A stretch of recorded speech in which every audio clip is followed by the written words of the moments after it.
दिल्ली युनिव्हर्सिटीची विद्यार्थिनी मृत अवस्थेत यमुनेत सापडली। दिल्ली विद्यापीठाची विद्यार्थिनी स्नेहा देबनाथ गेल्या काही महिन्यांपासून मानसिक संघर्ष करत होती। काही दिवसांपूर्वी तिने एक शेवटचा मेसेज पाठवला आणि अचानक बेपत्ता झाली।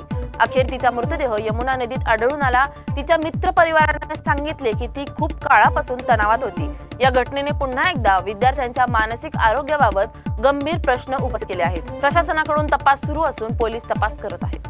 स्वतंत्र अभिव्यक्तीची किंमत समजा, सर्वोच्च न्यायालयाचा सत्ताधीशांना इशारा। सुप्रीम कोर्टाने सोशल मीडियावरील वाढत्या द्वेषमूलक आणि फूट पाडणाऱ्या पोस्टवर चिंता व्यक्त केली आहे। नागरिकांनी स्वतःहून नियमन करावं, हेच लोकशाहीसाठी चांगलं असं मत न्यायालयाने नोंदवलं। सरकारने थेट सेन्सरशिप लागू न करता लोकांनीच आपल्या अभिव्यक्तीची जबाबदारी घेणं आवश्यक असल्याचा स्पष्ट संदेश कोर्टाने दिला आहे। महापालिका निवडणुकीआधीच महाविकास आघाडीत फूट, काँग्रेस आमदारांचा स्वबळाचा सूर। मुंबई महापालिका निवडणुकीपूर्वीच महाविकास आघाडीत मतभेद वाढताना दिसत आहेत। काँग्रेसचे आमदार अमीन पटेल आणि असलम शेख यांनी आघाडीतून बाहेर पडून स्वबळावर लढण्याचे संकेत दिले आहेत। या पार्श्वभूमीवर महाविकास आघाडीतील एकजूट डळमळीत होत असल्याचे स्पष्ट होत असून भाजप आणि महायुतीला त्याचा थेट राजकीय फायदा होण्याची शक्यता आहे। लॉर्ड्सवर भारताचं स्वप्न अपुरंच राहिलं।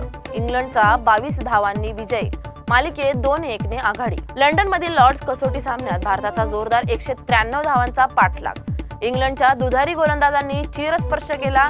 शेवटी भारत 22 धावांनी पराभूत झाला आणि इंग्लंडने मालिकेत 2-1 अशी आघाडी मिळवली। रवींद्र जडेजाने नाबाद 61 धावांची कठोर झुंज दाखवली, तरीही संघाला विजयाला नेऊ शकला नाही। मोहम्मद सिराजच्या विकेटने भारताचा डाव अवसानाला गेला। शिंदेंचा इशारा, वागणं सुधारलं नाही तर कारवाई अटळ। शिंदे गटाच्या शिवसेना नेत्यांच्या वादग्रस्त वर्तनामुळे एकनाथ शिंदे नाराज झाले आहेत। दादरमधील बैठकीत त्यांनी मंत्र्यांना आणि आमदारांना थेट इशारा दिला, सत्ता डोक्यात जाऊ देऊ नका, नाहीतर कारवाई करावीच लागेल। संजय गायकवाड आणि संजय शिरसाट यांच्या व्हायरल व्हिडिओमुळे पक्षाची प्रतिमा मलिन होत असल्याचे शिंदेंनी स्पष्टपणे सांगितले। आता शिंदे गटातील शिस्तीचा कस लागणार आहे। लग्नाचं नाटक आणि लाखोंची लूट।